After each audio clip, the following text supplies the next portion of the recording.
In today's video, I'm going to teach you how to have two Outlook accounts on one computer. This is especially helpful if you use multiple email addresses, whether they're from Gmail or Outlook, and want to manage everything in one place using the Microsoft Outlook desktop app. To begin, open your Microsoft Outlook desktop application and go to the main dashboard.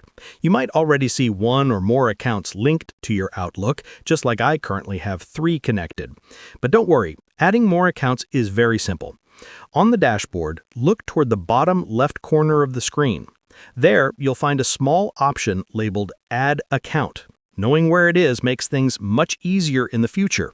Go ahead and click on Add Account. Outlook will now ask you to enter the email address you want to add. This can be an Outlook email, a Gmail address, or any other supported email provider. Type the email address carefully to avoid errors, as it will matter for the next steps. After typing your email, click the Continue button. This will start the setup process. Depending on your email service, Outlook may ask for additional authentication steps. For example, Gmail might ask you to grant certain permissions to Outlook for security reasons. Just follow the on-screen instructions and allow access when needed.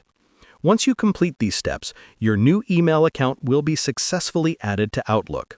You'll now be able to switch between your accounts smoothly and manage all your emails in one place. If you ever want to add another account later, just repeat the same steps. This feature can be a game changer if you're trying to streamline your workflow, especially if you juggle multiple roles, projects, or businesses. Managing your emails becomes much simpler and far more efficient when everything is aligned in one application. Give it a try and experience the convenience for yourself.